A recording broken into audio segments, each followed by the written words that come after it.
Ainsi, vérifiez ceci dans votre famille. Est-ce que sur l'atmosphère spirituelle de votre famille, la porte du mariage est ouverte?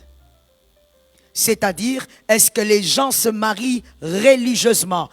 Est-ce qu'on les dote? Est-ce que cette porte est ouverte? Si elle n'est pas ouverte, alors c'est ta bataille. Si elle n'est pas ouverte, alors tu ne dois pas considérer le mariage comme une affaire seulement d'amour, mais c'est une lutte spirituelle. Si tu es le seul à être marié dans ta famille, la lutte, elle est là, tu dois tenir pour que les autres passent. Cet amen n'est pas normal. Merci. Deuxième vérité à savoir sur le mariage. J'espère que tu as bien compris le principe de l'atmosphère et de la porte spirituelle du mariage. Deuxième vérité à savoir sur le mariage. On ne se marie pas avec un esclave, on se marie avec un roi. Car vous n'aurez pas à lutter contre la chair et le sang. Éphésiens 6, 12. Vous n'aurez pas à lutter contre la chair et le sang. La plupart des problèmes qu'on vit dans le mariage, ce ne sont pas des problèmes qui sont attachés à la chair et au sang. La première bataille qu'il y a eu dans le premier mariage dans les Écritures, c'était dans Genèse 3:1. Ils n'avaient pas affaire à un serpent normal. À l'intérieur de ce serpent était Lucifer. Leur première bataille pour le premier mariage qui a existé sur terre, c'était une bataille spirituelle. Lorsqu'on dit n'épouse pas un esclave, on veut dire selon les Écritures. Puisqu'on est chrétien, on est enfant de Dieu, nous parlons selon les Écritures. Selon les Écritures, un esclave, c'est l'homme animal. C'est qui? C'est le païen, celui qui n'est pas enfant de Dieu. Il est esclave de quoi? Il est esclave du péché. Il n'est pas libéré du péché. Il n'est pas libéré du mensonge. Il n'est pas libéré de tout mal que tu connais. Et donc, quand tu épouses un homme qui n'est pas libéré du mensonge, comment crois-tu que vous allez vivre dans un foyer dans la vérité? Et quand tu seras dedans, tu vas commencer à réclamer. Chercher le pasteur. Mon mari est un menteur. Même pour les choses bénignes, il ment. Mais qui t'a dit que tu avais épousé quelqu'un qui est libéré du mensonge? Pour que tu vives dans la vérité dans le foyer, tu dois vivre avec celui qui n'est pas esclave du mensonge. Voilà pourquoi on dit, n'épouse pas un esclave, épouse un roi. Épouse celui qui est libéré. Si tu n'épouses pas une femme libérée, ne viens pas te plaindre. Non, mais j'ai épousé une femme, cette femme-là, elle aime trop l'alcool, elle n'arrive pas à abandonner l'alcool. Des fois, quand elle boit, elle reste nue devant les enfants. Mais qu'est-ce que tu espérais? Tu n'as pas épousé quelqu'un qui est libre, tu as épousé un esclave. Et donc, elle sera toujours dominée par le mal. Que Jésus nous aide.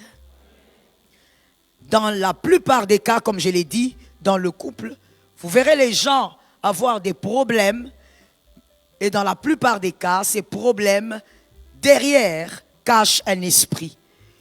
Mais si tu épouses quelqu'un qui ne comprend pas les mondes des esprits, ne vois-tu pas qu'il va toujours t'amener dans le rationnel?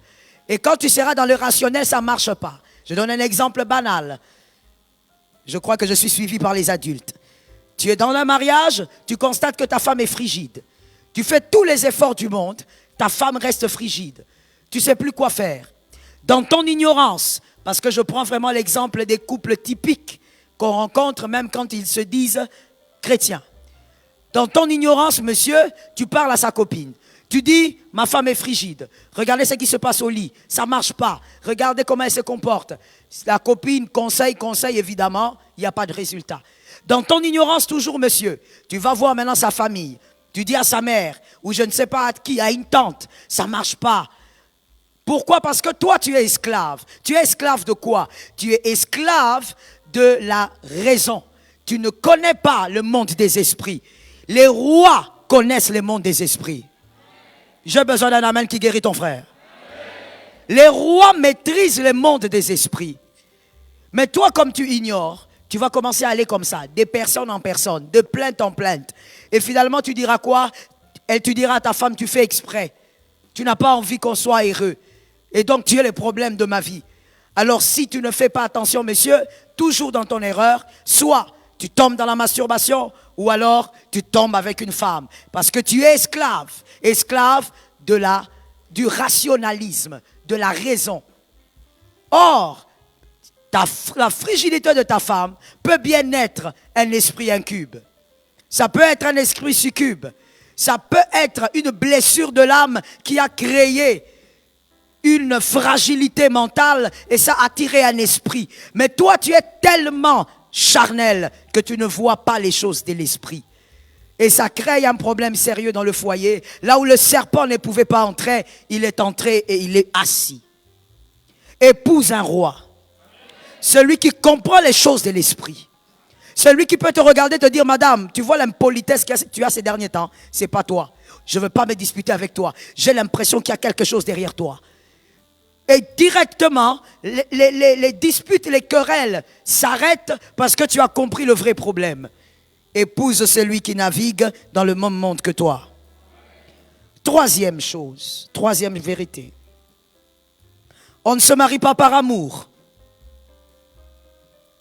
On ne se marie pas par amour. Si tu te maries par amour, tu vas divorcer par haine.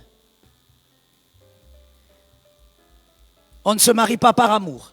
Si tu te maries par amour, tu divorceras par haine.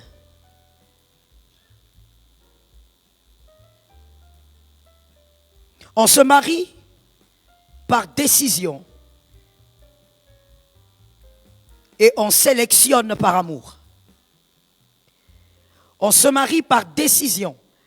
Une décision qui est accompagnée d'une détermination d'assumer. C'est bien d'écrire, s'il vous plaît. Une décision qui est accompagnée d'une détermination d'assumer. Et on sélectionne par amour. Il y a 10 femmes, tu as sélectionné Marguerite, c'était par amour pour Marguerite. Tu aimais Marguerite. Voilà pourquoi tu l'as choisie elle. Tu as connu beaucoup de femmes dans ta vie, mais tu as choisi Marguerite comme femme par amour. Mais quand il faut aller à la deuxième étape de se marier, ce n'est pas le copinage, ce n'est pas le concubinage, c'est le mariage. C'est un engagement sacré pour la vie. Là maintenant, ce n'est pas l'amour qui doit être en exergue, c'est la décision.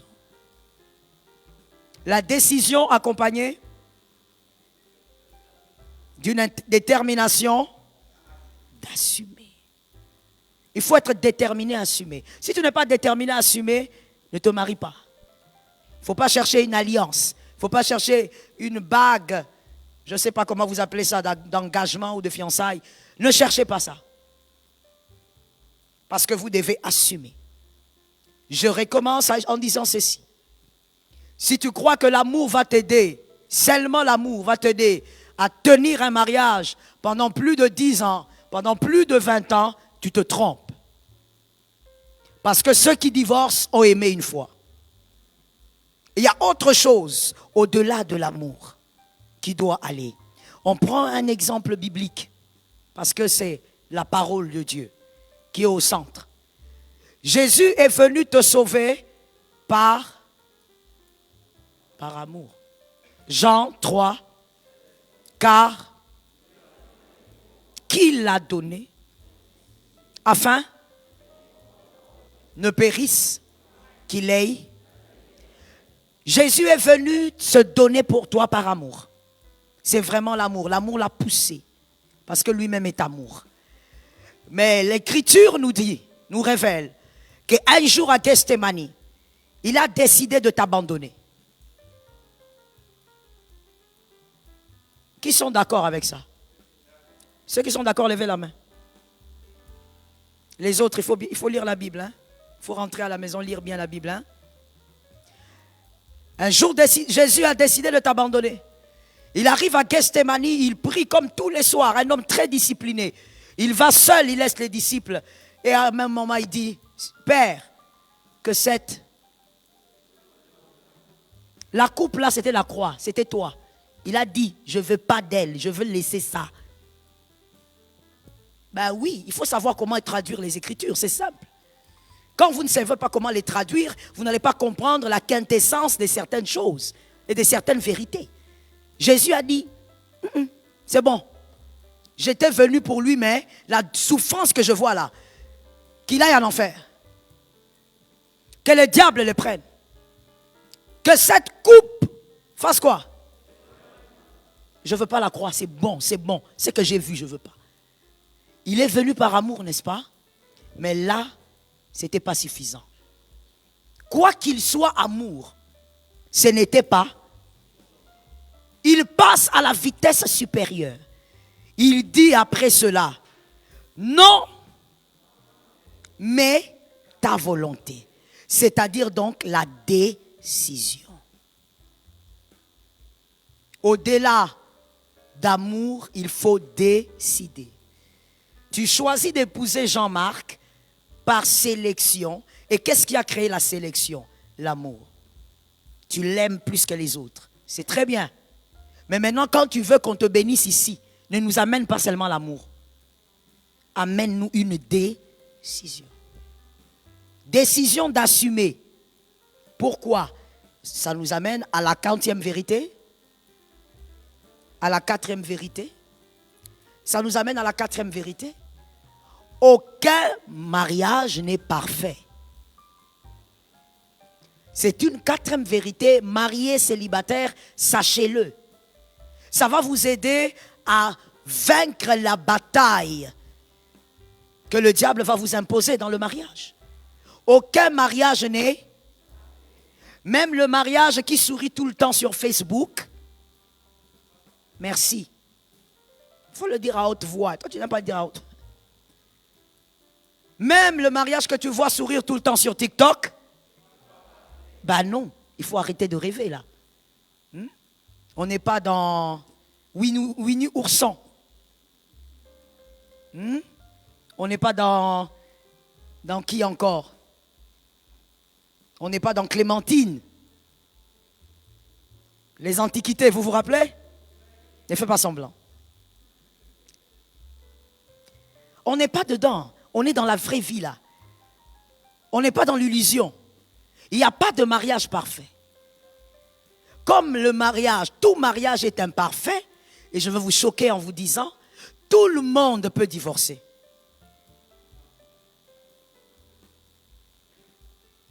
Tout le monde.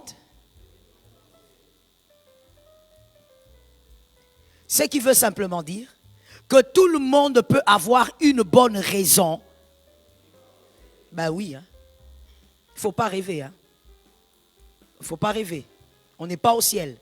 On est sur la terre.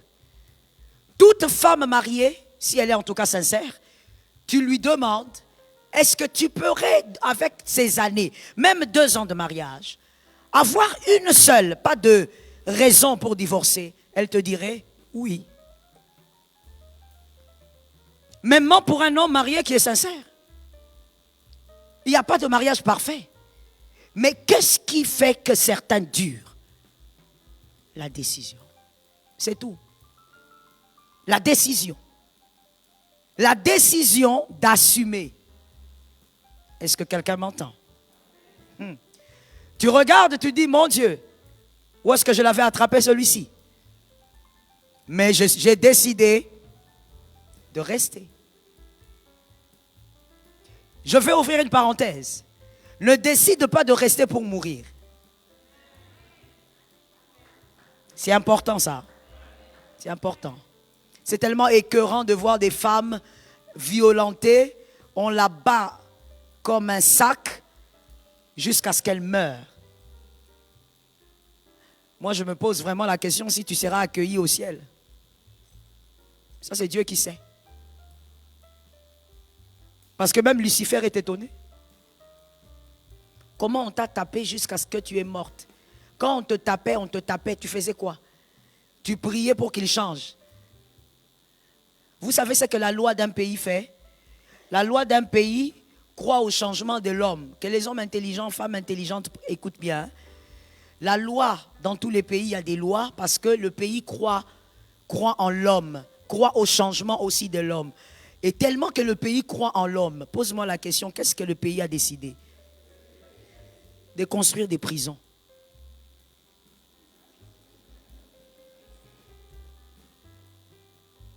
J'aime le docteur Atoms quand il dit Oui, oui, oui. Il faut vraiment faire ça. Des fois, il ne faut pas t'embrouiller dans des choses, il faut faire fonctionner ça. Même la nation a construit des prisons. On croit en lui, c'est pourquoi on l'a mis en prison. Toi, tu crois qu'on l'a mis en prison, c'est parce qu'on croit pas en lui. On croit que peut-être là-bas, il va réfléchir. Mais c'est ça. Mais on l'a mis en prison. Toi, tu dis, je suis là. On te tabasse, on te fait quoi? Tu dis, je crois, j'ai pris. Merci. Évoluons par la grâce de Dieu. Quantième vérité. Le mariage n'est pas un lieu. D'ailleurs, ça concorde. Le mariage n'est pas un lieu où l'un devient une offrande afin que l'autre vive heureux. Le mariage n'est pas un lieu où l'autre devient une offrande, où l'un devient une offrande afin que l'autre vive heureux. Non.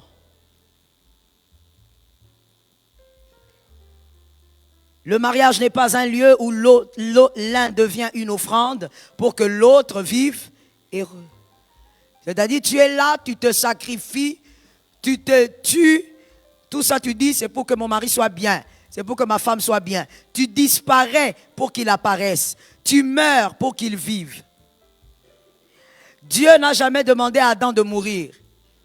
Dieu a dit à Adam de dormir. C'est différent. Dieu n'a jamais tué Adam pour que Ève soit créée. Dieu a seulement dit à Adam, fais quoi? Dors. Aide-moi à dire à un frère, à une sœur, la mort et le sommeil sont deux choses différentes. Lorsque Dieu dit à Adam, dors, il n'a pas tué Adam, il a dit dors seulement. C'est-à-dire que dans le mariage, pour que l'autre soit heureux, des fois, il faut zapper certaines réalités. Pour que toi-même aussi tu sois heureux, il faut zapper certaines réalités. Mais zapper ne veut pas dire merci. Ceux qui suivent l'enseignement sont là. Zapper ne veut pas dire mourir. Zapper veut dire dormir et non mourir. Toi, tu meurs. Et souvent, ce sont les femmes qui sont dans ça. Vous voyez pourquoi Dieu il est très équilibré. Dis avec moi, Dieu est bon. Dieu est très équilibré au point où, connaissant la femme, puisque c'est lui le créateur, il n'a jamais dit à la femme, ni par un prophète, ni par un apôtre, aime ton mari. Ce n'est pas écrit, hein. Si toi tu as ce verset-là, tu me donnes le verset, ça va m'aider. Il n'a jamais dit à la femme, ni dans Genèse, ni dans les Apocalypses, femme, aime ton mari. Non, la femme a une dose d'amour qui peut même amener à la mort. Oui. Par contre, il a regardé le mari, l'homme, il a dit façon. Il a dit celui-ci, si je ne lui donne pas l'ordre, il va aimer tout un village. Il va aimer tout un quartier. Il dit Marie. Et il y a une autre écriture même qui précise, Marie, que chacun aime ça et non c'est. Parce qu'il connaît l'homme. L'homme, l'amour de l'homme se trouve sur ses cheveux. Ça se trouve sur les cheveux, pas le cœur. Parce que si c'est le cœur là, c'est qu'il faut demander combien de cœur il a. Vous verrez un homme marié qui dit à sa femme qu'il a trompé gravement et sérieusement, en ordre et en désordre. Il dit, je t'aime. Il dit, comment tu m'aimes? Tu m'as trompé. Chérie, je t'aime. Les hommes sont des aventuriers. Que Jésus vous aide, s'il vous plaît. Que Jésus vous aide. Les hommes, ne soyez pas lésés. Recevez l'amen. Recevez ça. Que Jésus vous aide. Oh, maintenant, la femme, elle est dépassée. Pourquoi? Parce qu'en fait, ouais, c'est ça la beauté de Dieu. La femme a été créée différemment. Son amour est tellement naturel. Et l'amour de la femme, en fait, est exclusif. Mais l'amour de l'homme, ça veut dire la femme, elle ne comprend pas. Elle est perdue. Elle dit, mais comment tu peux m'aimer et tu aimes? Comment? Parce que pour la femme, la manière dont elle a été conçue, la manière dont elle comprend l'amour, même pour une fille de 6 ans, 12 ans, c'est seulement la femme. Qu'elle soit païenne ou chrétienne, elle ne conçoit pas. Elle dit, mais non, pour la femme, l'amour, c'est la loyauté. C'est pourquoi un jour, le pasteur Marcelo disait, et il a raison, il disait, dans l'œuvre de Dieu, et moi je crois que c'est aussi dans tous les domaines, les femmes sont plus loyales que les hommes. Oui. Pourquoi? Parce que la femme, de manière naturelle, elle est loyale. Elle est fidèle. L'homme. Ça veut dire, la femme regarde, il dit, mais chérie, et ce qui me fait des fois rire, excusez-moi, mais ça me fait rire des fois. Madame, tu vas comprendre pourquoi. Le mari a trompé, et puis la femme, elle pleure, elle dit, qu'est-ce que j'ai fait? Quel mal j'ai fait? Dis-moi si j'ai fait quelque chose. Maman, ça n'a rien à voir. Toi, tu étais où quand les gens grandissaient, maman? Au qualité. Traduction. Tu n'as pas grandi, mademoiselle, madame plutôt. Tu étais où quand les femmes grandissaient? Les hommes, ils ne trompent pas à cause d'une raison quelconque. Mon frère. Quand la chèvre se balade, légumes, c'est légumes. Celui qui a compris, a compris. Celui qui n'a pas compris, je laisse comme ça. Il ne faut pas qu'on me porte plainte ici. La chèvre fait... Toi, quand tu vas au marché, tu dis non, aujourd'hui, je veux manger les amarantes. Aujourd'hui, je veux manger le saka. La chèvre, légumes, légumes. Il regarde ça, légumes. Il regarde là-bas. Ainsi, tu vas voir un homme, un gars, il se balade avec sa femme, bien marié, légitimement marié, avec l'alliance gros comme ça. Vous, tu portes ça gros là comme ça. Il se balade en route, en train même de rire, mais à un moment donné, il regarde quoi? Il cherche quoi? Légumes. Ah, tu as compris, tu as compris. Toi, tu es dans la prière des 23 jours. Que Jésus nous donne la victoire. Que les rois soient délivrés au nom de Jésus. Et maintenant, toi, madame, je te répète cette phrase. Quand les femmes grandissaient, toi, tu étais où? Madame, il faut grandir. Le mariage fait grandir, mais bien avant aussi, il faut grandir. Oui, parce que le mariage, ce n'est pas pour les enfants. Et toi, madame, tu n'as pas bien grandi, donc tu es toujours bébé, même si tu es marié. Et là, quand tu le vois regarder, tu regardes quoi? Tu regardes quoi? Toi, tu me fais la honte, même en route, tu m'humilies. Tu veux pleurer? On ne pleure. On ne pleure pas. Tu veux pleurer quoi? Mais moi, je t'ai déjà dit. Je te l'ai déjà dit, je crois que je l'ai dit aussi au Sénégal. Je t'avais déjà dit, quand tu te balades comme ça, ne laisse personne gâcher ta soirée. Ne laisse personne abîmer ta soirée. Ni Louis, ni la fille. D'ailleurs, ce n'est pas la faute de la pauvre fille. La fille, elle est passée seulement. Mais comme c'est un légume, quand tu vois ça, tu regardes seulement toi aussi. Parce que de toutes les manières, madame, tu sais que tu localises, n'est-ce pas? Tu as les radars. Tu as localisé qu'il a regardé. Tu retournes ton visage. Et puis tu avances un peu. Tu dis, chérie, tu sais, Dieu est bon. Tu as compris, mon fils, hein? La bombe va être lancée. Tu lui dis, bébé, là tu serres encore sa main. Tu dis, bébé, Dieu est bon. Parce que tu sais comme on est ensemble. Toi et moi, c'est jusqu'à la mort. Ta tombe à gauche, ma tombe. C'est tout. Il sera traumatisé. Il sera là comme ça. Oui, oui, oui. Moi, je meurs le lundi, toi, tu meurs mercredi. Ça veut dire, pourquoi tu veux abîmer ta soirée pour ça? Que tu sois là ou pas, il va regarder. Est-ce que quelqu'un m'entend? Voilà pourquoi Dieu a dit à l'homme, aime ta femme. Chez l'homme, c'est un ordre, l'amour. Parce qu'il ne peut pas aimer une seule femme de manière naturelle. À chaque fois que je dis ça, il y a des gens qui sont choqués, mais c'est ça la vérité. Un homme de manière naturelle, sans l'apport de Jésus, il ne peut pas aimer une seule femme. Non. C'est comme ça. Voilà pourquoi je dis toujours aux femmes, arrête de t'émouvoir quand ton mari te dit, tu es la plus belle femme du monde. C'est générique. Seulement les hommes ne savent pas qu'on a déjà compris que c'est générique. Et toi, tu es là comme une petite fille, là, tu t'émeus. Oh oui. Dans cette église, oui, c'est moi. C'est pas toi, maman. Quand il parle, là, il localise déjà. Il dit à la petite, là, bien. Hein? Que Jésus nous donne la victoire. Ne sois pas une offrande dans le mariage. Un mariage où l'un est une offrande. C'est-à-dire, il se sacrifie, elle se sacrifie pour le bonheur de l'autre. Et elle est en train de s'oublier. Il s'oublie, il se meurt. Ce mariage est déjà mort. Ce mariage n'existe plus. Dans le mariage, on doit se priver mutuellement pour le bonheur de l'autre. Mais on ne doit pas s'oublier. On ne doit pas disparaître. On ne doit pas être une offrande. Que Jésus te donne la victoire. Que ton mariage ne soit pas ta tombe. Oh, c'est une soirée de déclaration de famille. Que ton mariage ne soit pas ta tombe. Non. On ne se marie pas pour mourir. Tu dois savoir, madame, que moi je me suis toujours levé en faux envers les femmes qui disent « je reste ici pour les enfants ». Quand tu restes pour les enfants, tu dois comprendre une réalité parce que tu es un roi.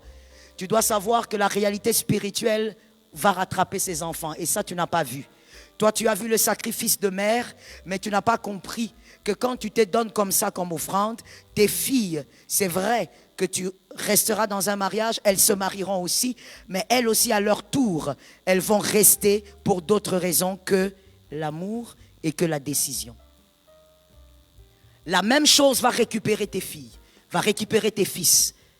Alors fais bien les choses.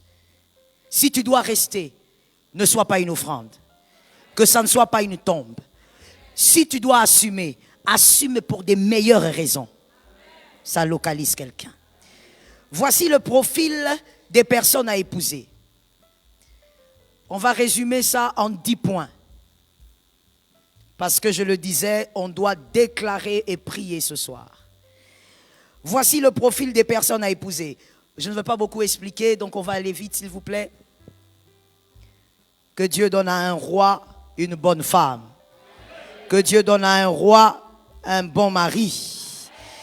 Que Dieu stabilise ton mariage. Et si par cette prière, ces enseignements ce soir, tu te retrouves dans un mariage étrange, si Adonai peut réparer, qu'il répare ça. Jésus est capable, Jésus est sans limite. On y va. Profil de personnes à épouser. Premièrement, il est préférable d'épouser un ami. Épouser un ami. Une personne avec qui vous êtes amis. Une fois, j'ai dit à un fils, tu serais bien si tu épousais tel. À l'époque, il m'a dit, oh maman, ça c'est mon ami. C'est ma pote. Je ne peux pas l'épouser.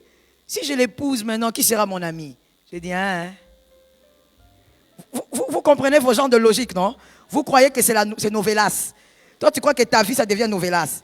Tu crois que tu es Tintin. Tu n'es pas Tintin. Il faut arrêter d'être dans un monde qui n'existe pas. Ce n'est pas le théâtre, ce n'est pas les dessins animés. Oh, maman, qu'est-ce que je veux faire? C'est mon ami, si je l'épouse, j'aurai plus d'amis. Ah, d'accord.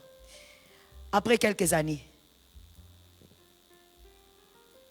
il revient vers moi. En tout cas, maman, moi, je crois qu'il faut bien regarder la Bible. Il faut que tu me montres clairement. J'ai dit, tu m'obliges ou bien? J'ai dit, maman, non, je ne t'oblige pas, maman, mais maman, montre-moi clairement là où je ne peux pas divorcer. J'ai dit, tu ne divorceras pas. Tu vieilliras là-dedans. Maman, tu sais, des fois, il m'écrit, maman, je regrette. Si je l'avais épousée telle. J'ai dit, ah, le mariage est dur. Avec un ami, c'est plus facile. Pourquoi? Parce que vous avez réglé un premier problème. Vous avez réglé le problème de la compatibilité. Quand on est amis, on est compatible. Quand on est amis, on se comprend sur certains points facilement. Lorsque vous épousez quelqu'un que vous ne connaissez pas très bien, vous vous mettez en risque. Vous vous mettez en danger, vous prenez trop des risques. C'est ce que la plupart des jeunes font. Tu vas t'attraper une fille là-bas, tu m'amènes la fille, tu dis maman, voici la princesse des Amunda. Maman, c'est elle. Yehoyo. Ah bon? Tu es sûr? Oui, maman, en tout cas, mon cœur. Mais mon fils, pourquoi tu n'as pas... Non, maman, non, moi, je veux celle-là. Quelqu'un que tu connais à peine. Et le mariage deviendra aussi difficile. Il est préférable d'épouser un ami, aussi parce qu'avec un ami, on rit. Vaut mieux commencer par une amitié que la bâtir. Tu ne connais pas le prix de bâtir une amitié. Tu es seulement là célibataire endurci, tu ne connais pas. Tu es en train d'akolula et lokoyebite. Bâtir une amitié a un grand prix. Parce que bâtir quelque chose, c'est deux cœurs. Celui-ci, il ne veut pas, il ne veut pas. Moi, je connais des femmes qui ont tout fait pour bâtir une amitié avec leur mari. Les genres de filles très blagueuses, très amusantes, depuis la famille, sont comme ça. Même entre frères, ils blaguent beaucoup. Alors quand elle se marie, elle se dit, bon, mon mari sera aussi mon ami, mon gars. Elle vient comme ça, au salon, pendant que lui regarde la télé. Elle vient, elle saute sur son cou. La gifle. La gifle là, maman colonel, même son papa ne l'a jamais giflé. Gifle directement sur son... Qu'est-ce qu'il y a? Mais toi aussi, qu'est-ce qu'il y a? Mais je voulais te faire une blague. Quelle blague? Tu veux m'étrangler avec la sorcellerie de votre famille? Bâtir une amitié n'est pas facile. Je répète encore, on n'est pas dans un rêve, on n'est pas dans novelas, on est dans la vraie vie. Il ne faut pas rêver, il ne faut pas rester là à écouter des histoires que tu écoutes dans les rues. Oui, bâtir une amitié a un prix. Il faut que l'autre aussi soit disposé à bâtir une amitié. S'il n'est pas disposé. Il y a des femmes qui ont épousé des hommes qui ne parlent pas beaucoup. Et généralement, les hommes qui ne sont pas bavards, ils ne sont pas faciles à devenir amis. Ce sont des hommes bien. D'ailleurs, je pense que c'est un bon profil à épouser. Mais ils ne sont pas faciles à devenir amis. Ils sont très difficiles. Quand toi, tu veux rire, lui ne veut pas rire. Il veut écouter Poutine. C'est tout. Il est là qu'on est devant Poutine. Quand il regarde Poutine, tu as l'impression, à un moment donné, quand tu le regardes, tu crois, on dirait comme au Kokana. Tellement qu'il est concentré comme ça là. C'est ça le piège avec les hommes qui ne parlent pas beaucoup. C'est bien, peut-être si on n'aura pas le temps, c'est bien parce que ce sont des hommes qui savent être discrets et c'est très important la discrétion dans un couple. Quand tu épouses un homme discret, tu es bien calé. Mais ils ont aussi ce côté-là. L'amitié devient compliquée. Tu es là le soir, tu dis, bon, on est à côté d'un supermarché, chérie, on peut aller acheter des yaourts. Il te regarde. Donc moi, que j'aille acheter les yaourts. Envoie les travailleurs. Ah. Toi, tu veux juste une petite balade. Ce n'est pas facile de créer une amitié dans le mariage. Surtout que pendant que vous êtes dans ce mariage, vous continuez de découvrir les défauts de l'autre. Donc, bâtir l'amitié sur ça, ce n'est pas facile. Pendant que vous découvrez les défauts de l'autre, les imperfections de l'autre, bâtir l'amitié devient très difficile. Quand vous êtes déjà amis, par contre, ça règle d'autres problèmes dedans. Que Jésus vous aide. Deuxièmement, épouser un enfant de Dieu. Épouser un roi. La vie, celui qui a la vie d'enfant de Dieu. Je n'ai pas dit épouser celui qui vient à l'église. Je n'ai pas dit d'épouser celui qui parle en langue. J'ai dit d'épouser celui qui a la vie de Dieu. Il doit avoir la vie de Dieu en lui. Quelqu'un va me dire, pasteur, comment savoir? Il est écrit, vous les connaîtrez par leurs fruits. Regarde les fruits. Quand quelqu'un est hypocrite, il est hypocrite. Il va faire semblant, mais il y aura toujours des brins de choses qui vont révéler ce qu'il est. Observe les fruits, observe ce qu'il est. Quantième élément. Troisième, épouser celui qui a de la compersion. Épousez celui qui a de la compersion. Celui qui se réjouit de voir votre bien-être. Qui se réjouit de vous voir joyeux, bien. Épousez celui-là. C'est une bonne chose. C'est un bon signe. 4. Épousez celui qui croit en votre grandeur et qui vous encourage. Ça aussi, c'est très important. Tu es fiancé, vous venez de l'université avec ton fiancé, en train de descendre là sur le campus là, et puis il te dit, c'était bien? Tu dis oui, c'était bien, ça s'est bien passé, même si tel prof avait compliqué les choses. Ah, de toutes les manières, toi tu as un problème d'intelligence. Hein? Mais ces hommes-là sont ici. Ces hommes-là sont ici, pas à l'œil de Jésus, ici. Ça veut dire qu'il ne sait pas encourager sa femme, pas du tout. Il ne sait pas voir la grandeur à l'intérieur de sa femme, non. Lui seulement les femmes d'autrui. Il sort avec sa femme à la maison, elle n'est pas bien habillée. La femme d'autrui est bien habillée. La femme même est étonnée quand il complimente les femmes à l'église. Oh bonjour ma petite, tu es jolie, tu es belle. Il peut accélérer ça même 15. Tu es incroyable, personne n'est comme toi. Comment tu marches comme ça? Oh là là, quel teint, quel... Mais sa femme regarde et dit, ah, depuis qu'on est sorti, cet homme n'a rien dit. Cet homme n'a même pas vu mes cheveux, rien. Épousez quelqu'un, épousez une femme aussi qui vous encourage. Une femme qui voit la grandeur en vous. N'aimez pas, monsieur, n'aimez pas épouser une femme qui aime les produits finis. Les femmes qui aiment les produits finis sont dangereuses. Est-ce que quelqu'un m'entend bien? La femme a été créée dans le confort, il est normal qu'elle aime le confort, mais attention, il ne faudrait pas épouser une femme qui a la perception du produit fini. C'est-à-dire, elle veut directement un homme qui est comme ci, comme cela, qui roule en carrosse et tout ça. Attention avec ces femmes-là, que les hommes disent feu.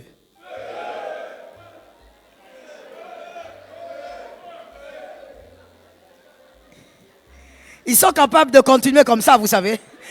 Ah, les femmes, ils sont capables de continuer même 30 minutes en train d'envoyer le feu. Ouais, parce que c'est à leur avantage. C'est incroyable, les hommes.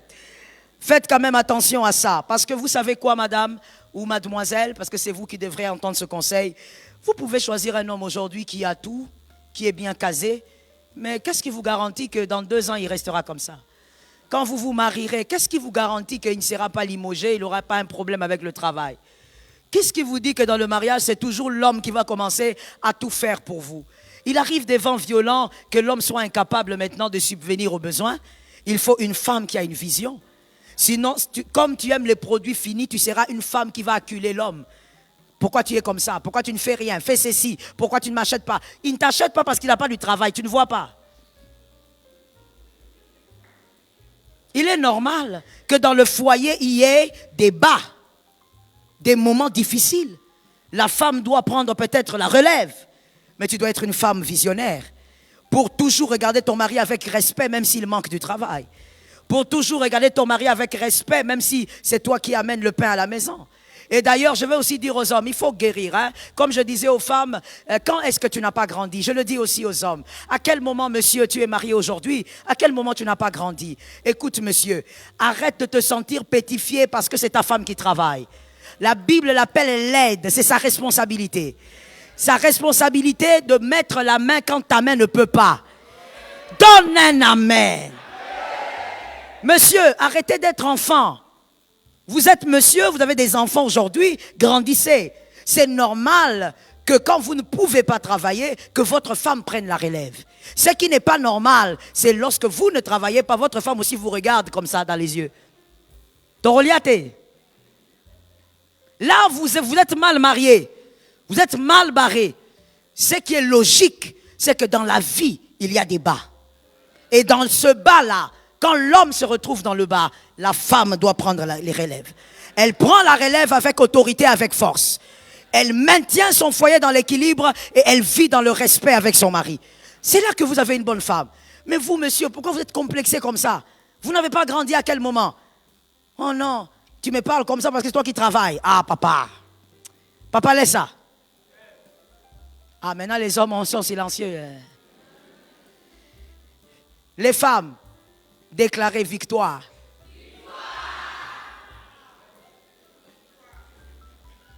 Non, non, non. Vous savez, lorsqu'on traverse les moments difficiles, c'est important que je dise ça. Je ne sais pas pourquoi, mais je veux le dire.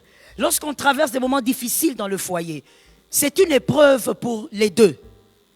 Et pour toi, monsieur, et pour la femme, n'oublie pas que pour elle aussi, c'est une épreuve.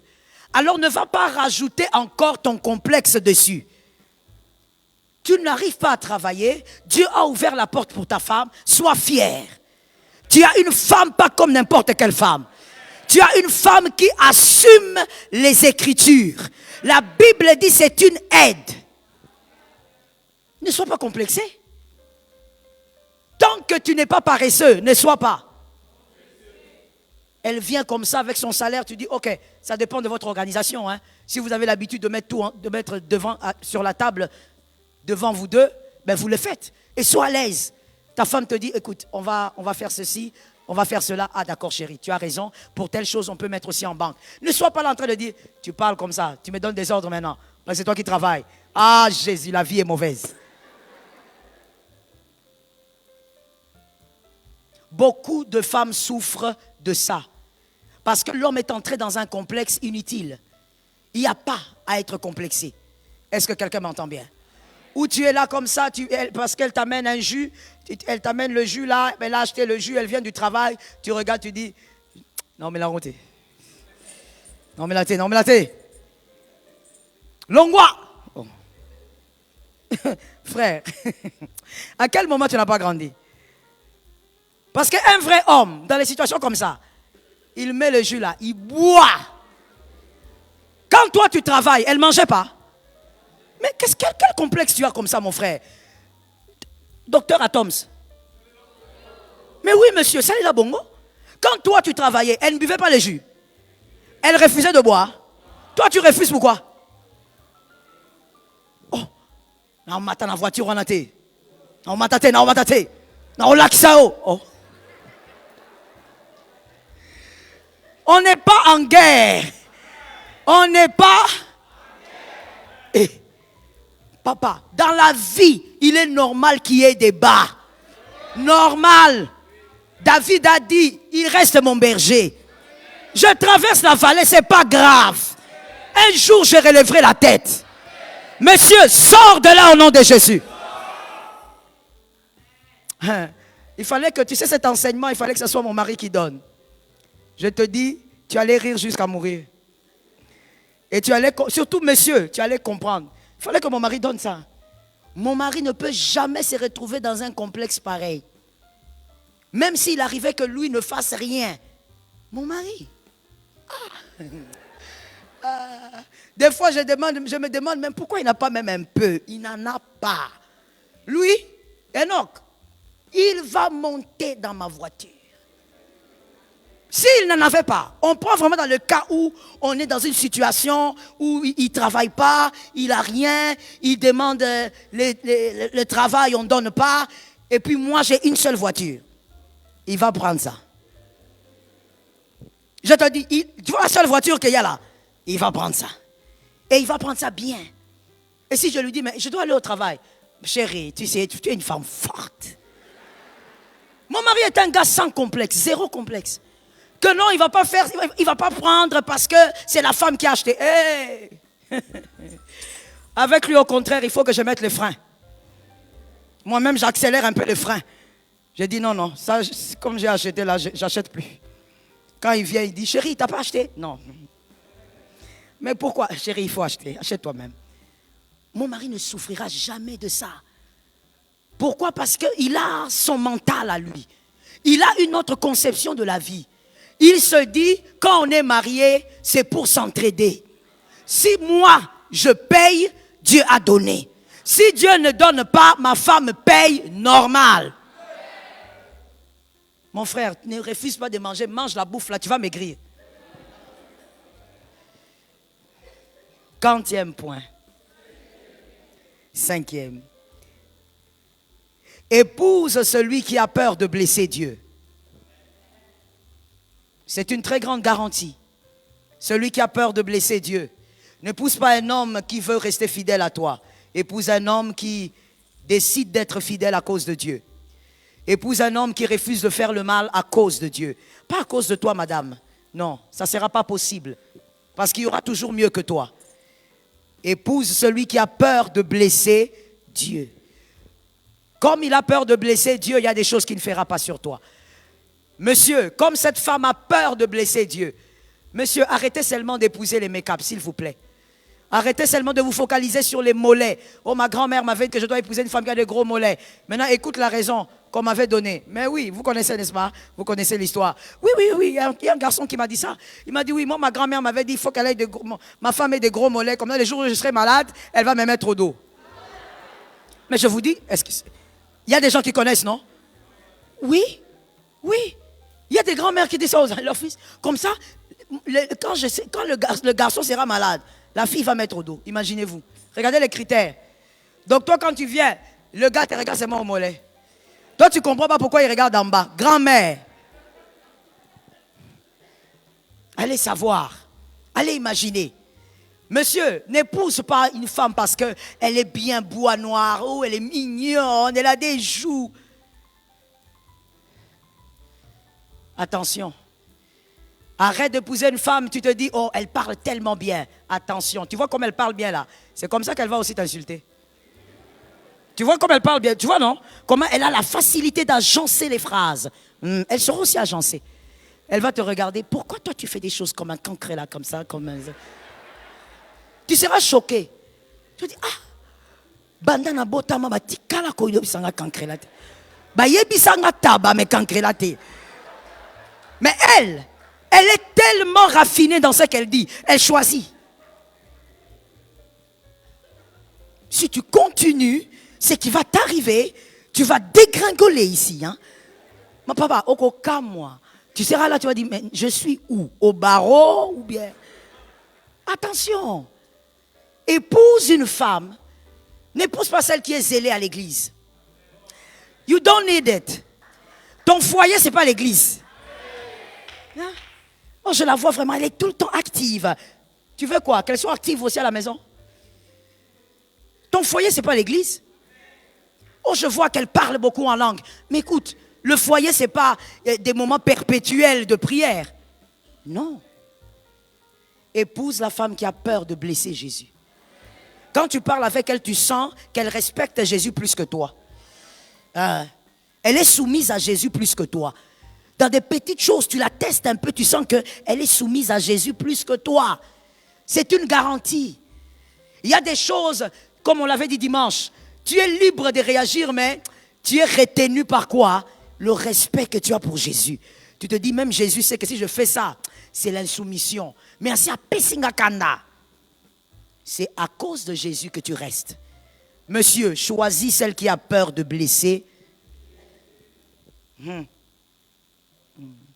Toi, tu invites une sœur à un rendez-vous, elle te dit, oh, mais tu sais, le pasteur héritier m'avait appelé, il a dit qu'on a réunion de prière.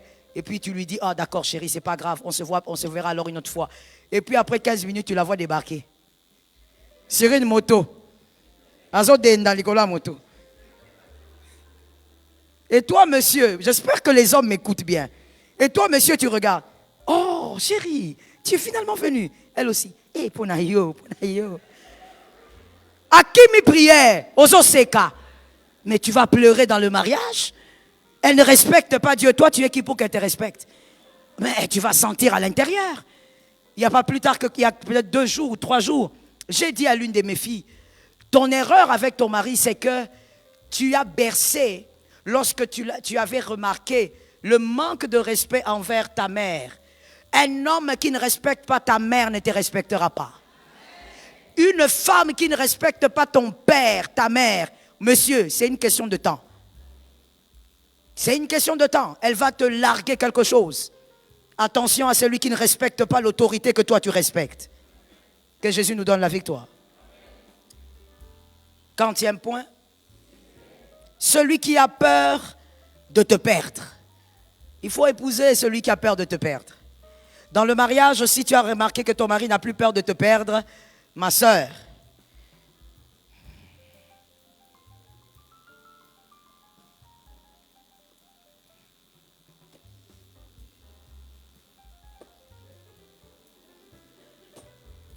ça c'est pour dire que rien à dire. Il ne faut pas que le baga qu'on a le papa, parce que ça a cher. Ce que l'on a le bezate, ah, je ne sais pas quelle solution te donner. Quand tu sens dans le mariage que ton mari n'a plus peur de te perdre, ah maman, le mal est arrivé depuis longtemps, je crois que tu as été distraite.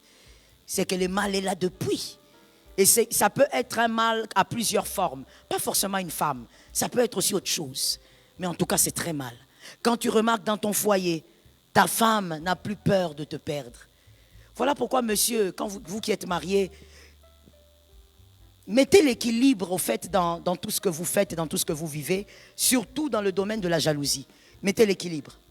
La femme est un être très compliqué parce que la femme, comme on l'a dit, elle naît avec de l'amour. Donc pour elle, la jalousie envers la personne qu'elle a est presque automatique. Si tu constates que ta femme n'a plus du tout de jalousie pour toi, fais 2 choses. Kende par la maman Nabino. Et puis, moi valise. Soit, Kende là dans l'église. Parce que là, il y a quelque chose que tu ne maîtrises pas. Une femme ne peut pas vivre avec un homme, l'homme qu'elle aime, sans jalousie. Non. Il y a quelque chose que tu ne maîtrises plus, monsieur. Attention à la femme. J'ai entendu une fois le prophète Gawala le dire et j'y crois aussi. Il a dit, une femme peut préparer sa vengeance pendant 20 ans. Mais tous les jours, elle te prépare la boule. Elle te fait la nourriture comme tu aimes. Et je te choque peut-être, elle l'ouvre même les cuisses. Mais elle prépare quelque chose pendant 20 ans. Ne joue pas avec celle qui a causé avec le serpent. Je te dis. Moi, ça m'étonne toujours quand un homme, il croit qu'il peut tout faire avec la femme, ozo bêta, ozo niata. Papa, elle a causé avec le serpent. Peut-être qu'on ne se comprend pas bien. Toi, depuis que tu es né, depuis que Adam est Adam, Adam n'a jamais causé avec un animal. Il a nommé les animaux, il n'a parlé avec personne. Toi, tu es en train de mépriser la personne. Ça veut dire qu'elle n'a même pas dit salut. Non. Elle est là comme ça, il cause. Oui, non, par terre, non, oui, le fruit. 5 minutes de causerie, elle est à l'aise. Azobangate. Ne joue pas avec quelqu'un comme ça. Quand une femme, elle se dit ta femme, tu es là, tu rentres, tu sors, 2 heures, 1 heure, elle te regarde. Tu prends à gauche, à droite, elle te regarde. Elle ne te pose plus aucune question. Je t'ai donné des solutions. Ce n'était pas une blague. Liboso. Non, précision d'écouter et pas ya maman. Ce que maman s'est accouffé, que n'est pas tata moi si. Parce qu'il y a un problème grave qui a commencé que tu ne comprends pas. La femme est très compliquée. Voilà pourquoi je pleure toujours dans mon âme quand je vois un fils se marier avec une fille qui n'est pas vraiment un roi. Une fille qui n'est pas vraiment enfant de Dieu. Je pleure dans mon âme. Surtout que c'est un fils. Parce que tu ne sais pas dans quoi tu es entré. Tu ne sais pas une femme qui n'a pas comme barrière Jésus. Jusqu'où elle peut aller. Certaines, même avec Jésus, ont frappé fort. Toi, maintenant, tu prends quelqu'un qui ne craint pas Jésus. Si tu savais où est-ce qu'elle peut aller. Je vais te dire une chose, monsieur. Écoute-moi, c'est à toi que je m'adresse. La femme n'a même pas besoin d'aller chez les marabouts pour te faire un grand mal. Seulement avec son cerveau. À l'intérieur de ta maison, tu seras dans Alcatraz. Je vais te choquer en te disant, le pire de prisonnier, c'est celui qui est en prison sans le savoir. Voilà le pire des prisonniers. Et ta femme peut te faire ça. Elle te regarde, tu montes, tu descends. Quand tu poses une question à ta femme, il faut connaître ta femme. Quand tu poses une première question, elle te dit, fais comme tu veux. Alerte rouge. Alerte rouge. Monsieur, sois sage. Regarde ta femme. Ne fais pas l'orgueil, mon frère, ne fais pas l'orgueil. Sois sage. Regarde ta femme, dis-lui, chérie, si je t'ai fait du mal. Vous croyez que c'est une blague? Je suis très sérieuse. Monsieur, c'est ta vie en dépend. Ta vie est en jeu. Tu regardes, tu dis, maman, et puis tu peux même ajouter, sois un peu comme Mobutu. Maman Naban. Si je t'ai fait du mal, pardonne-moi. Dans un moutou. Maman Loba. Aime ta vie. Est-ce que quelqu'un m'entend bien? Aime ta vie. C'est pourquoi, bien aimé, la parole a raison quand elle dit l'homme de Dieu mérite double honneur. Vous savez, une fois j'ai sauvé un monsieur là, mais quand il était dans mon bureau, il frime, il ne comprend pas que je l'ai sauvé de la mort. Il est là, il dit, pasteur, vous savez, moi, je ne tolère pas qu'une femme blague avec moi. Moi, depuis que je suis jeune, moi, même avec mes copines, tu blagues. Je le regarde. Or, 2 jours avant qu'il n'arrive, sa femme était venue dans mon bureau. Elle m'a dit, pasteur, voici le plan d'exécution. C'est que je compte faire à cet homme. Oh oui, madame Alpha, oui. Oui, c'est pourquoi je dis, il faut épouser un enfant de Dieu, parce qu'une femme qui n'est pas enfant de Dieu, tu ne sais pas où un cœur blessé peut l'amener. Ça peut l'amener très loin. J'ai regardé, j'ai dit, maman, est-ce que tu sais au moins que tu ne peux pas faire ça? Elle m'a dit, maman Joël, tu vois les degrés de douleur que moi j'ai vécu dans mon mariage, je n'ai pas vraiment besoin de conseiller. Je suis venu seulement t'annoncer que si on te dit, tu dois savoir que tout ce qu'on va te dire est vrai. Je vais faire ça. Je dis, mais maman, comment mon oiseau là, Usopile mai ya moto. Est-ce que vous avez une idée à Moutou? Mais toi, à côté, monsieur, qu'est-ce que tu fais? Tu ronfles. Les hommes sont courageux. Tu as dérangé quelqu'un, mais tu arrives au lit. J'ai dit à cette femme, tu ne peux pas faire ça. C'est mal devant Dieu. Et puis, regarde, si tu vas brûler quelqu'un. Pourquoi? Il a dit, maman, bon, je ne sais pas. Si tu ne veux pas que je fasse ça, alors je dois partir. J'ai dit, oui, pars. Elle a quitté son foyer pendant près d'une semaine.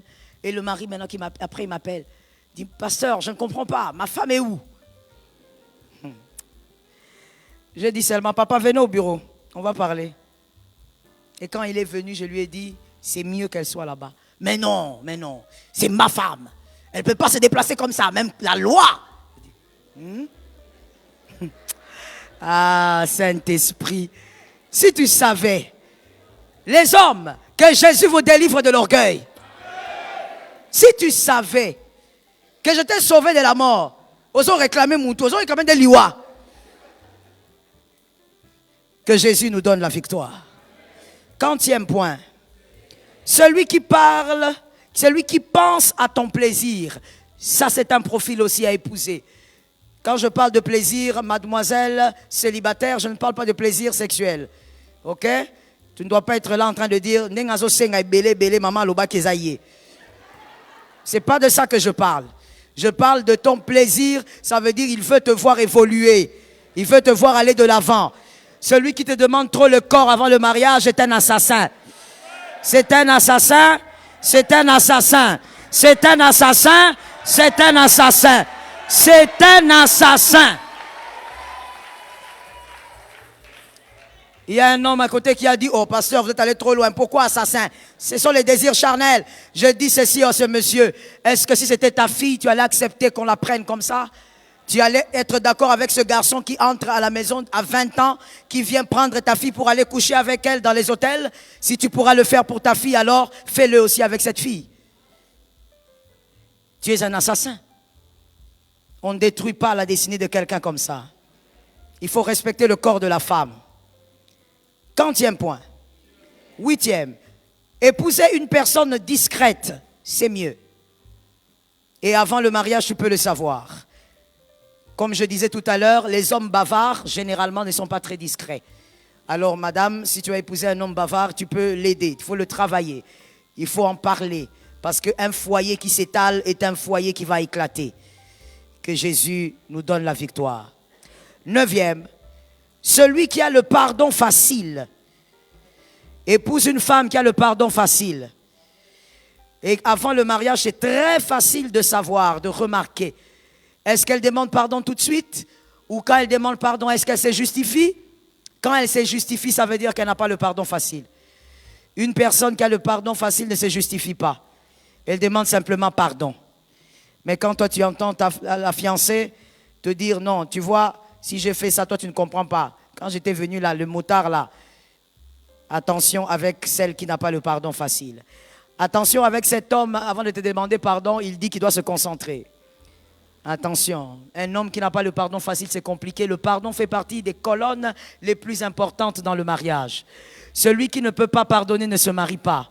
Parce que le mariage est fait de pardon et de réconciliation. 40e. 10 ou 9? 10. Une personne travailleuse. Si tu es marié, tu as une femme travailleuse, tu es béni. Tu as un homme travailleur, tu es béni.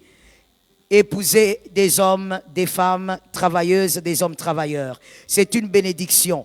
C'est une mentalité qui va aussi se distiller sur les enfants, qui va se transmettre aussi aux enfants. Et c'est une très bonne mentalité. Il faut aimer celui qui aime le travail. Toi, mademoiselle, tu veux te marier à quelqu'un. Toi, quand tu te lèves, tu as ta boutique là où on t'a engagé, tu vas vendre et tu appelles à 11 h. Et comme tu l'appelles B. B là, c'est bébé. Hein? C'est ça. Hein? Tu l'appelles B. Et puis lui aussi te répond B. Et tu lui demandes, tu es où?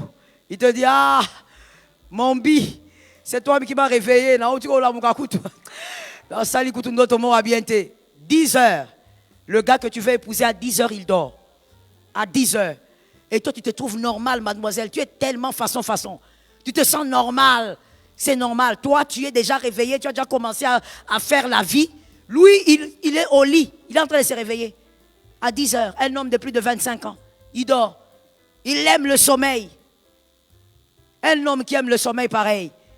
Mademoiselle, tu souffriras demain. Est-ce que quelqu'un m'entend bien? J'ai connu un monsieur qui a arrêté de travailler. Et je crois que ça va faire peut-être 11 ans maintenant qu'il ne travaille pas. On lui a demandé, quand il avait arrêté au fait, pourquoi il avait arrêté? Il dit à sa femme, non j'arrête, c'est trop dur. Voilà, je te dis la vérité mon fils. Voilà, Moussa Landengeni, n'a qu'il n'a pas 7 heures du matin, que je rentre à 19 heures. Pourquoi? Mais c'est ta vie normale. Mais vous voyez, il a été habitué avec la paresse. Malheureusement aussi, il y a eu des parents qui ont aidé ça. On réveille la fille, va faire la vaisselle. Le garçon a les jambes écartées au lit. Voici le type de chef que vous nous donnez. À 25 ans, et il aime le sommeil comme il aime une drogue. C'est un homme paresseux, c'est dangereux. J'ai senti qu'il y a quelque chose ici. Que Dieu te donne la victoire. On termine avec vitesse, sans explication, à cause du temps. Le profil non épousable. On va avec les 10 et on finit, on va déclarer. Les profils non épousables. Premièrement, l'égocentrique. Deuxièmement, l'égoïste. Troisièmement, le têtu à outrance. Le têtu à outrance, c'est le troisième. Quatrièmement, le sale. Un homme sale ou une femme sale. Les odeurs comptent beaucoup dans le mariage. Il faut avoir... Ces côtés ici, on va vous mettre en quarantaine. On va vous mettre en quarantaine. C'est quoi votre problème? On suit l'enseignement avec sérénité. C'est quoi? Un homme sale, une femme sale n'est pas épousable. Écoute-moi très bien. L'erreur de la plupart d'hommes. Non, pasteur, je ne peux pas rater une bonne femme seulement parce qu'elle est sale. Je vais l'aider à être propre. Le problème, c'est ceci, monsieur, que vous n'avez peut-être pas connu, ou je ne sais pas, peut-être que vous l'avez loupé dans le parcours. C'est que la propreté est une culture. La propreté n'est pas un instant. La propreté est une vie.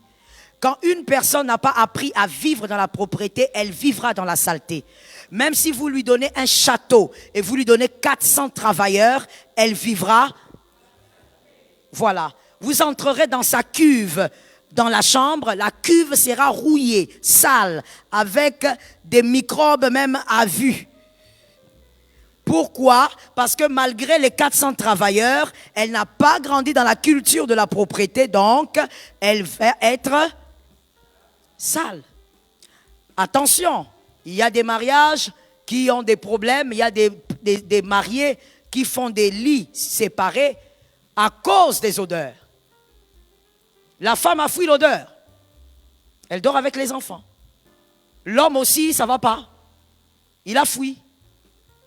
Et je me rappelle d'une sœur, elle, quand son mari lui disait, écoute, il faut vraiment savoir quoi faire, il faut peut-être aller voir maman, il faut qu'on te parle, il faut que tu te laves d'une manière, il faut peut-être que tu te parfumes, on ne sait pas. En fait, heureusement pour elle, d'ailleurs, elle avait un mari qui parlait.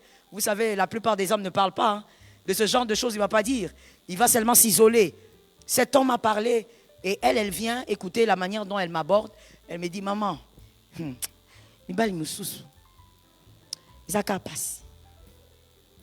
dis, ça veut dire quoi? Dis, maman, imagine-toi que cet homme-là me dit que je ne sens pas bon. Maman, je ne sens pas bon comment? Hein? Moi, je me lave à 10 heures déjà, je me lave. Non, vous avez bien entendu.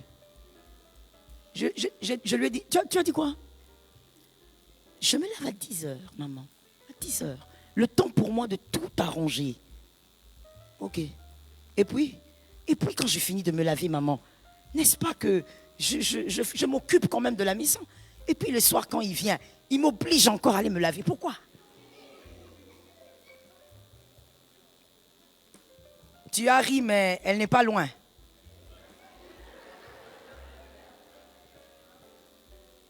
J'ai regardé la femme là. Heureusement que c'était ma fille, hein, parce que si c'était quelqu'un d'autre, j'allais porter les gants pour parler, mais je l'ai regardé, j'ai dit, c'est la dernière fois que tu me parles comme ça. Ah, maman, j'ai fait quoi? Il dit, tais-toi seulement, tais-toi, tais-toi. D'abord, tu te laves à 10 heures, pourquoi? Tu as un pacte? Oh, bon, maman, je vais arranger la maison comment? Je dis, arrange la maison en étant propre.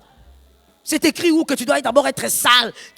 Je lui ai dit, mais quand tu arranges la maison dans la saleté, n'est-ce pas que tu distilles les odeurs? Comment tu peux te dormir toute la nuit? Tu te réveilles et tu es à l'aise de te balader sans t'être lavé. Elle regarde. Finalement, moi, je ne comprends pas. Le soir, tu vas dans un pays tropical. Tu vas te laver comme ça. Cet homme-là est gentil, hein? Il a longtemps supporté. Je vous dis, il était bien avec. Il a toléré, Mais je vous dis, je lui ai dit, comme tu es ma fille, je veux te parler. Le type d'odeur que toi, tu as fait entrer ici. Avant de sortir, tu vas acheter les désodorisants. Tu vas aller là-bas, ici. Oui. Pas de publicité au micro. Tu vas aller là-bas, tu vas acheter et tu vas revenir pomper mon bureau. Elle me regarde. Oh, maman, c'est sérieux. Je dis, mais c'est sérieux? Qu'est-ce que tu crois? Si moi j'étais ton mari, je te bousculerais au lit. Pourquoi tu veux que quelqu'un souffre? Les odeurs, ça compte beaucoup. S'il vous plaît, mesdames, arrêtez d'harceler seulement les petites filles. Harcelez aussi les petits garçons. Apprenez aux petits garçons à être propres. Épargnez une fille quelque part. Un homme doit être propre. Rase ta barbe.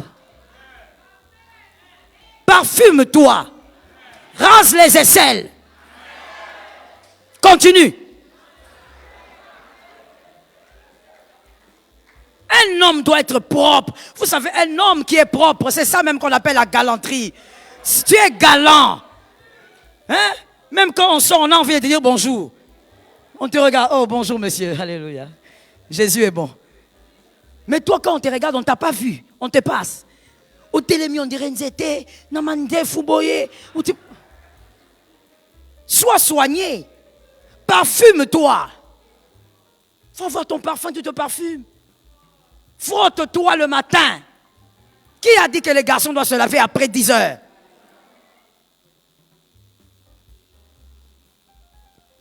Tu me regardes comme ça comment? Qui a dit que tu dois rester avec cette chose-là pendant 4 jours? Hein? Qui t'a enseigné ça? Parce que les mères sont toujours focalisées sur les filles. Et la fille, elle doit être propre. La fille, maman, on ne se marie pas avec les arbres. On se marie avec des hommes qui doivent aussi être...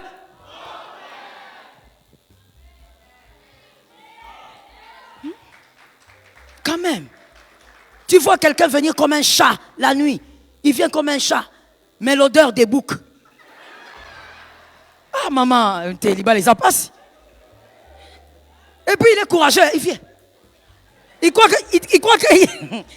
croit que c'est un chasseur. Il vient là, il est en train de tâter.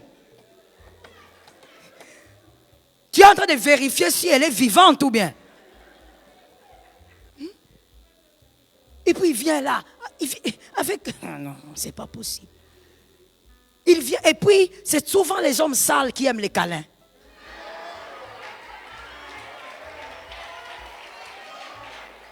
Oui, souvent, je vous dis, ce sont les sales là qui aiment les câlins. Les propres là vraiment n'aiment pas beaucoup les câlins. Les façons là, les odeurs des aisselles. Là il va venir. Là toi tu dis,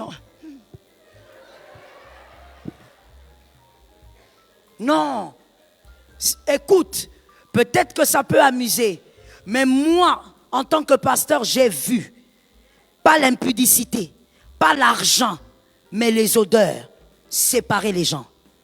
Toi, tu prends ça à la légère, le mariage n'est pas un jeu. J'ai écrit ces livres-là, il faut que tu achètes ça. Le mariage n'est pas un jeu. Moi, j'ai vu de mes yeux, pas 1, 2, pas 3, pas 4, plus. Des couples se séparaient à cause des odeurs. L'homme dit, je ne peux plus, c'est fini. La femme aussi dit, moi aussi c'est fini. Maintenant, on prend la Bible, on commence à regarder. Quel verset où on autorise les odeurs? C'est comme ça qu'une fois, mon mari a dit, vraiment, la Bible, il faut qu'on la revoie bien. Parce qu'il y a des cas bizarres aujourd'hui que l'apôtre Paul n'avait pas. Mais quand tu entres aussi en profondeur, ce n'est pas une blague, mon frère. Ce ne sont pas les petites odeurs seulement que voilà. Non, non, ça veut dire vous sentez la saleté de la femme. Il y a des choses que j'ai envie de dire ici. C'est un niveau où vous vous dites, mais comment tu peux arriver jusque-là? Et puis elle est à l'aise. Tu lui parles, elle ne trouve pas que c'est grave. Mais l'homme se pose la question, je vais vivre comme ça toute ma vie. Que Jésus nous délivre du mal. S'il vous plaît, les mères et les pères, éduquez les garçons et les filles dans la propreté. Le garçon se lève à 6 heures dans la douche. La fille se lève dans la douche. Quand la fille sort, tu dis, allez, montre-moi tes aisselles, montre-moi, est-ce que tu sens bon? Tu t'es parfumé? Le garçon, la même chose. Est-ce que ça va? Tu t'es bien frotté? Est-ce que tu es sûr que tu t'es bien frotté? Il faut bien frotter. Je lance ou je ne lance pas? Il faut être sûr de toi. Si mon mari me suspend, parce qu'il va suivre ses directs. Frère, il faut surveiller les garçons et les filles.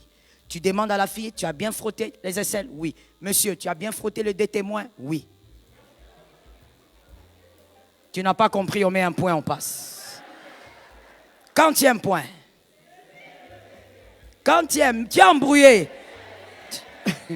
Vous avez un vertige? 5e, hein? Descends sur terre. 5e point. Attention, n'épouse pas un fouteur de troubles. Que ce soit un homme ou une femme. Quelqu'un de conflictuel. Même quand vous êtes fiancé, toujours des problèmes. Vous n'avez pas la paix. Et quand vous avez des problèmes, toi tu dis non, tous les couples c'est comme ça. Non, mon frère. Les incompréhensions, oui. Mais les disputes, non. Tout le monde ne vit pas dans les conflits. Vous ne pouvez pas passer toute votre vie. Sur 7 jours, vous avez des conflits 5 jours. Non. Cherche la paix. Jésus est le prince de la paix. 40e. Attention aux orgueilleux, aux orgueilleuses. Un orgueilleux est un problème dans le foyer. Une orgueilleuse, évidemment, un grand problème. 7e. Nous allons vers le 7e. Nous allons vers le 7e. Les personnes à ne pas épouser. Un homme radin, une femme radine. Attention. Dès que tu dis, est-ce que tu peux me donner 5 $? Non. Je te donne 2,5. Une femme radine, il y en a aussi plein. Elle ne donne pas parce qu'elle veut bien gérer, mais parce qu'elle ne supporte pas seulement donner. Attention, le mariage est un lieu de partage. Il faut avoir quelqu'un qui est à l'aise à te faire du bien, des cadeaux. J'étais choqué de parler avec une dame qui me disait, 15 ans de mariage, aucun jour mon mari m'a donné un cadeau d'anniversaire. Aucun. Et elle est allée dans